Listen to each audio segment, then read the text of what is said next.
Hello गाईस, तर आज आहे कोकणामधील दुसरा दिवस। तर आम्ही सकाळी निघालोय दिवेआगरला बीचवर। तर दिवेआगर बीचवर आम्ही छान राईड वगैरे केल्यात। राईड वगैरे करून खेळून झाल्यानंतर छान गोळा खाल्लाय, बर्फाचा गोळा। तो सगळ्यांना आवडीचा आहे।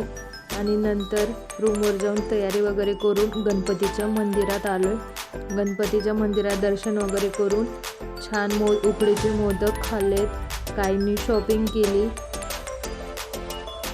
शॉपिंग वगैरे करून तिथून निघालो आम्ही हरिहरेश्वरला।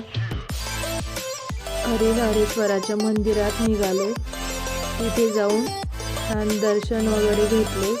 दर्शन करून रस्त्याने एका हॉटेलला छान आम्ही असं जेवण केलं आणि निघालोय परतीच्या प्रवासाला।